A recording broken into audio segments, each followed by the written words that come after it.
The envelope trembled in Scarlett's hands as she stared at the DNA results, the sterile lab printout screaming the impossible. No biological match to maternal line. "Mom, how could you lie to me all these years?" she whispered into the phone, her voice cracking like thunder before a storm, only to hear silence on the other end that shattered her world. In that moment, as tears blurred the New York skyline outside her apartment window, Scarlett realized the family she'd known was a fragile illusion, but perhaps in the ruins, she'd find a truth worth embracing. Scarlett Thompson had always felt like an outlier in her own life, a puzzle piece jammed into the wrong box. Growing up in the leafy suburbs of Connecticut, she'd watched her mother, Eleanor, fuss over family dinners and holiday traditions with a fervor that bordered on obsession. Eleanor was the epitome of the all-American mom. PTA president, church volunteer, and keeper of the family scrapbooks filled with photos of Scarlett's childhood milestones. But Scarlett, with her sharp wit and quiet rebellion, had never quite fit the mold. By high school, she'd known she was different. Not just in her love for indie bands and late-night poetry scribbling, but in the way her heart raced when she stole glances at girls in the locker room. The DNA test had started as a whim, a trendy ancestry kit gifted by a college friend during their senior year at NYU. "Find out if you're secretly royalty," the friend had joked. Scarlett laughed it off, swabbed her cheek, and mailed it in without a second thought. Weeks later, on a crisp autumn afternoon in 2024, the results pinged into her inbox while she sipped coffee in her tiny Brooklyn apartment. At first, she skimmed the ethnic breakdown, mostly Irish and German with a dash of Scandinavian. But then the family match section, zero connection to Eleanor Thompson. No aunts, no cousins on her mother's side. Just a void. Her world tilted. She called Eleanor immediately, her voice steady at first. "Mom, there's something weird with this test. It says we're not related." Eleanor's response was a long pause followed by a shaky, "We need to talk, honey." They met at a quaint diner in Midtown Manhattan, the kind with vinyl booths and endless coffee refills. Eleanor, her silver hair pulled into a neat bun, looked smaller than Scarlett remembered. "You were adopted," she confessed, tears welling. "Your father and I couldn't have children. We went through a private agency. I never wanted you to feel less than." Scarlett's mind reeled. Adopted? The word felt foreign, like a label slapped on her forehead. She stormed out, the city streets blurring into a haze of honking taxis and pedestrian crowds. That night, she wandered into a lesbian bar in the village, seeking solace in the thrum of music and the camaraderie of women who understood the ache of not fitting in. That's where she first saw Melody Harper. Melody was behind the bar, mixing drinks with effortless grace. Her dark curls framed a face that radiated kindness, her laugh cutting through the noise like a melody. Hence her name, Scarlett would later learn. Melody was a few years older, a graphic designer by day who moonlighted as a bartender to fund her art. "Rough night?"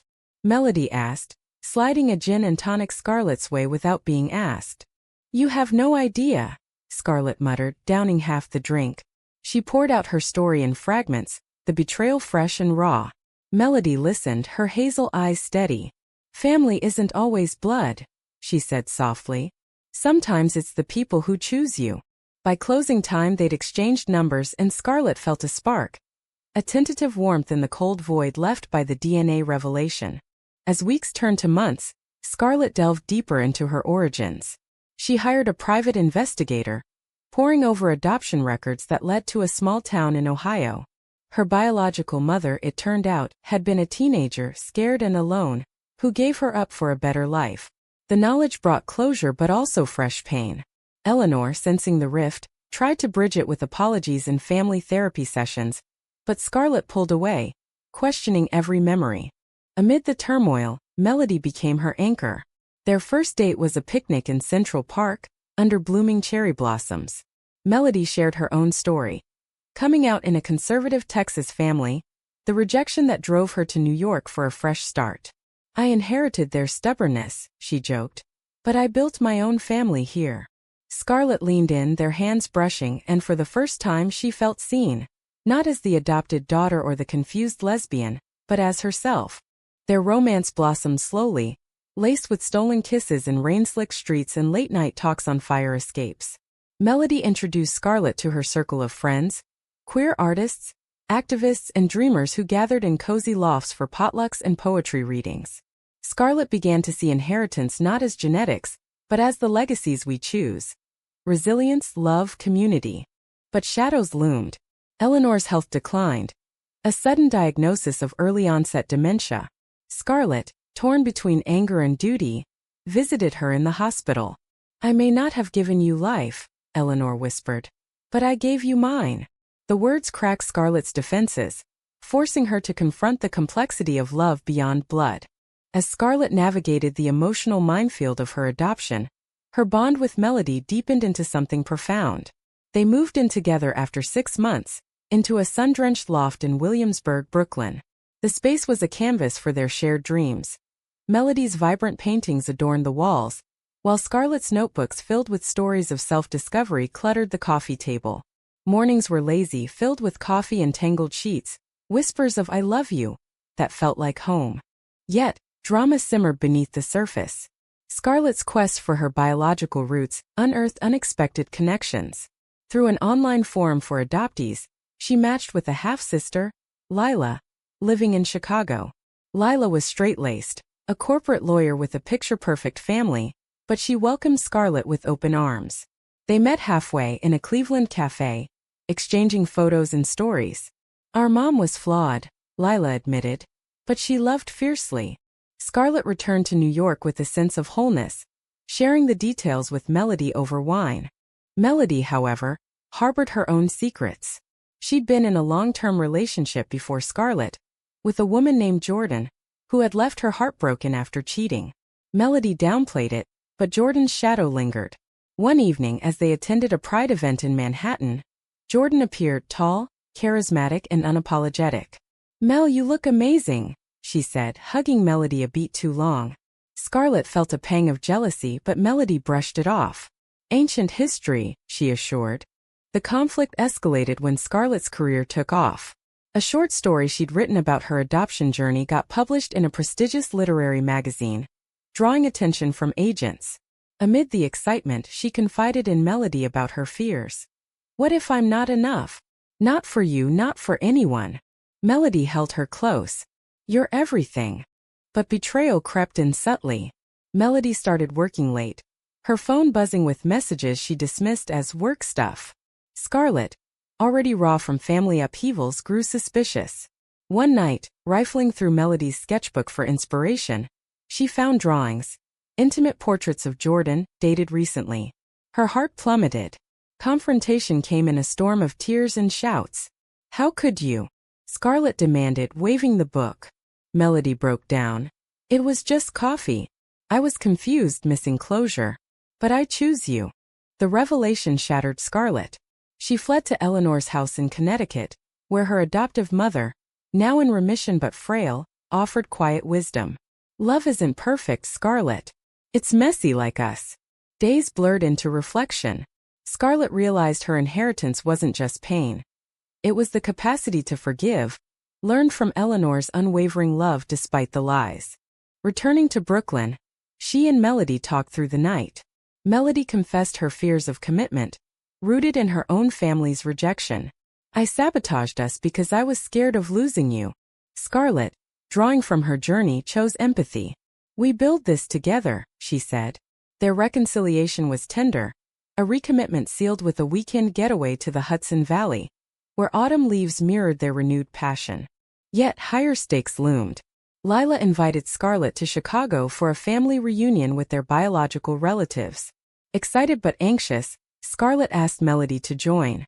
The trip was a whirlwind, meeting aunts, uncles, and cousins who shared her freckles and laugh. But tension arose when an uncle, conservative and outspoken, made homophobic remarks at dinner. "Marriage is between a man and woman," he grumbled. Scarlett defended her identity fiercely, Melody by her side. The clash highlighted the divides blood couldn't bridge. Back in New York, the experience strengthened their bond. Scarlett began volunteering at an LGBTQ+ center, channeling her story into advocacy. Melody designed posters for events, their collaboration a testament to shared purpose. But whispers of doubt persisted. Jordan texted Melody sporadically, testing boundaries. The turning point came during a stormy evening. Scarlett found Melody crying over old photos. I thought I was over her, Melody admitted. Scarlett, instead of anger, offered understanding. We're all inheriting ghosts. Let's lay them to rest. They burned the sketches symbolically, vowing transparency. As winter blanketed the city, Scarlett's novel outline took shape. A tale of chosen families and resilient love. Melody's encouragement was her muse. Their life settled into a rhythm of growth, but the drama of past betrayals lingered, a reminder that love required constant tending. With spring's arrival in 2025, Scarlett and Melody's relationship faced its ultimate test. Scarlett's novel, tentatively titled Inherited Hearts, gained traction when an agent signed her. Celebratory dinners turned into networking events, pulling Scarlett into a whirlwind of literary circles. Melody supported her, but the demands strained their time together. I miss our quiet nights, Melody confessed one evening, as Scarlett typed furiously on her laptop. The conflict intensified when Jordan reappeared, this time with an apology tour. She showed up at Melody's art gallery opening, flowers in hand. I want to make amends, she said. Melody, polite but firm, sent her away. But the encounter stirred old emotions, and Melody confided in a friend. Unaware, Scarlett overheard. Sometimes I wonder what if, Melody said. The words pierced Scarlett like a dagger. Betrayal bloomed into a full-blown crisis. Scarlett confronted Melody in their loft, voices echoing off the walls. Am I just a rebound? She yelled. Melody denied it, but the damage was done. In a fit of hurt, Scarlett packed a bag and left, crashing at a friend's place in Queens. Alone, she spiraled, questioning everything. Her adoption, her identity, her worth. Eleanor, sensing the turmoil, called. Come home, Scarlett. Let's talk. In Connecticut, amid blooming gardens, Eleanor shared her full story. I hid the adoption because I feared losing you. But love isn't possession, it's letting go. Scarlett wept, forgiving her mother at last. You gave me roots, even if not biological. Emboldened, Scarlett reached out to Lila, who offered perspective. Blood ties are overrated. Look at us, we're sisters by choice now. The conversation reignited Scarlett's resolve. She returned to Brooklyn, finding Melody distraught. I was wrong, Melody admitted. Jordan was a crutch. You're my future. Reconciliation wasn't instant. They sought couples therapy, unpacking layers of insecurity. Sessions revealed Melody's abandonment issues from her Texas upbringing, mirroring Scarlett's adoption wounds. Through tears and breakthroughs, they rebuilt trust, their love emerging stronger, more intentional. High drama struck when Scarlett's biological mother, now in her 50s and remorseful, contacted her via Lila. A meeting was arranged in Ohio, Melody insisting on accompanying. The encounter was charged. Tears, apologies, and tentative hugs. I never stopped thinking of you, her biomom said. Scarlett felt a mix of closure and confusion. On the drive back, Melody held her hand. Whatever this means, I'm here. Back in New York, their life flourished. Scarlett's book deal came through, and Melody's art sold at a Soho gallery. They hosted gatherings for their queer found family, toasting to resilience. But a subtle rift appeared. Melody received a job offer in Los Angeles, designing for a film studio. It's a dream, she said, eyes sparkling. Scarlett, anchored in New York for her writing, felt panic. What about us? The decision loomed like a storm cloud. Arguments ensued. Passionate, heartfelt. I can't leave my life here, Scarlett argued. Melody countered. We can make it work long distance. The tension peaked at a rooftop party, where words turned sharp. Maybe we're not meant to be, Scarlett snapped, regretting it instantly. In the aftermath, solitude brought clarity. Scarlett visited the LGBTQ+ center, mentoring young lesbians navigating identity. One teen story echoed hers. Rejection, discovery, hope. You inherit strength from surviving, Scarlett advised, realizing it applied to her. Melody, meanwhile, grappled with the offer. She turned it down, choosing love over ambition. You're my inheritance, she told Scarlett, proposing a compromise. Summer residencies in LA, but home in New York. Their bond, forged in fire, deepened. Summer brought pride parades where they marched hand in hand, symbols of enduring love. Scarlett's novel progressed, weaving their story into fiction. Yet, whispers of future challenges lingered. Life's inevitable dramas. As fall approached, a health scare hit. Melody's routine checkup revealed a benign lump, but the fear was real. Scarlett stood by her through tests and relief, their emotional intimacy peaking.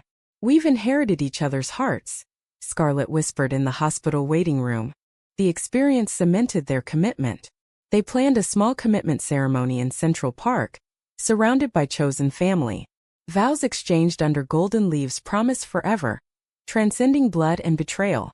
The ceremony was intimate, a gathering of souls who'd witnessed their journey. Eleanor, frail but beaming, walked Scarlett down the aisle, a makeshift path of flower petals.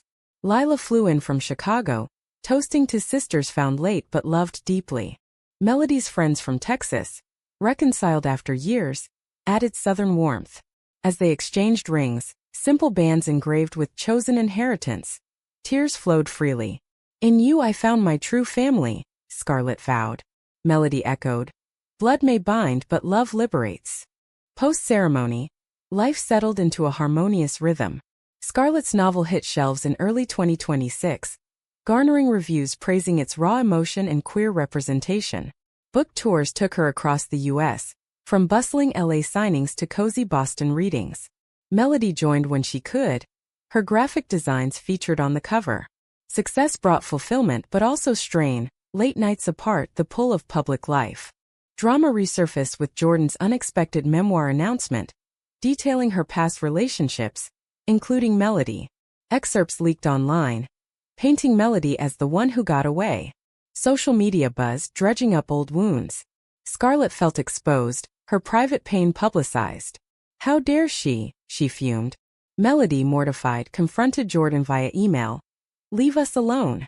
The incident tested their vows, but they emerged united, issuing a joint statement emphasizing privacy and love. Amid the chaos, Scarlett delved into advocacy, speaking at conferences on adoption and LGBTQ+ rights. She connected with others like her, lesbians navigating family secrets, inheriting resilience over rejection. Melody launched a nonprofit art program for queer youth, channeling their story into positive change. A new conflict arose when Eleanor's dementia worsened. Scarlett moved her to a New York facility, balancing care with career. Melody supported, cooking meals and sharing stories. "She's family," Melody said simply. The experience deepened Scarlett's appreciation for non-biological bonds, echoing her novel's theme. Personal growth peaked during a retreat in the Catskills. Alone time allowed reflection. Scarlett journaled about her inheritance, not DNA, but the love, empathy, and courage passed from Eleanor, her bio-family, and Melody. "We inherit what we choose to carry," she wrote. Returning, they faced a crossroads. Melody's early opportunity resurfaced, expanded. "Let's move together," Melody suggested. Scarlett hesitated. New York was her muse. Debates turned emotional, revealing fears of change. "What if we lose ourselves?" Scarlett worried. High tension culminated in a heartfelt talk by the Brooklyn Bridge at sunset. "Our love is our anchor," Melody said. They compromised. A bicoastal life splitting time between coasts. The decision felt liberating, a testament to their evolution. As 2026 unfolded, their story inspired others. Scarlett's book became a bestseller, optioned for a film. Melody's art graced museum walls. They mentored couples, sharing lessons on forgiveness and choice. Yet life's impermanence struck when Lila called. Their biological mother passed suddenly. Scarlett and Melody flew to Ohio for the funeral, a somber affair blending grief and connection. "She gave me life, but you gave me living," Scarlett told Melody amid tears. The loss reinforced their bond, prompting plans for the future, perhaps adoption themselves, creating a family on their terms. Evenings in their loft were filled with dreams, laughter, and quiet affection. Scarlett's journey from DNA shock to profound love embodied human resilience.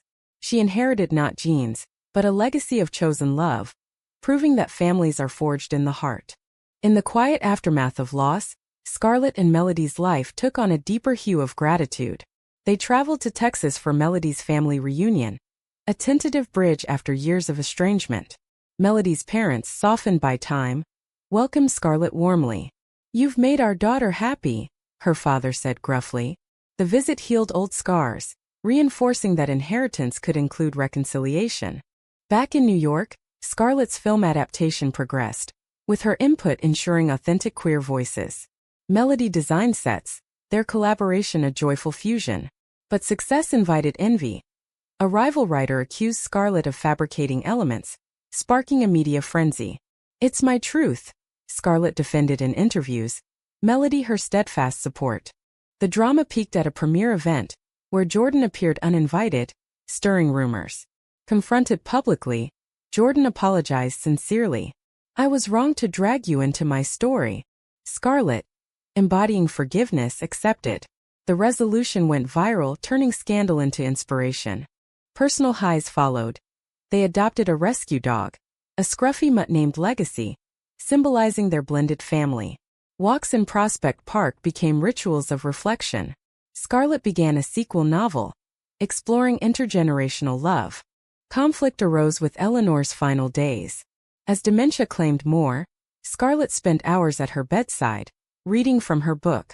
I'm proud of you, Eleanor murmured in lucid moments. Her passing was peaceful, surrounded by Scarlett, Melody, and Lila. The funeral blended traditions, Irish hymns for Eleanor, queer anthems for Scarlett's spirit.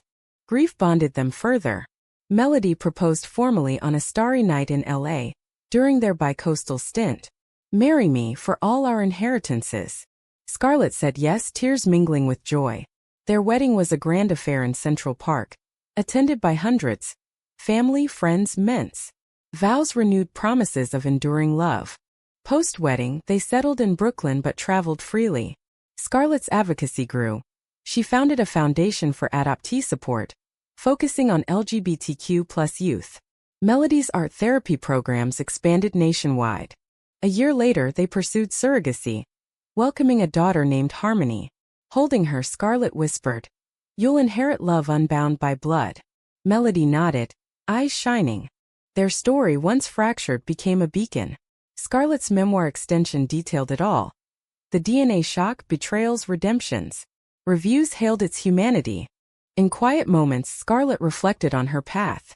The DNA test had unraveled her world, but in rebuilding, she inherited something greater. A love that transcended biology, woven from choice, resilience, and heart. As they watched Harmony play, Melody squeezed Scarlett's hand. We did it. Scarlett smiled. We inherited each other. The end wasn't an ending but a continuum. A testament to love's power in a world of uncertainties. In America's melting pot, their lesbian love story stood as a narrative of hope, proving that true inheritance lies in the bonds we forge, not the ones we're born into.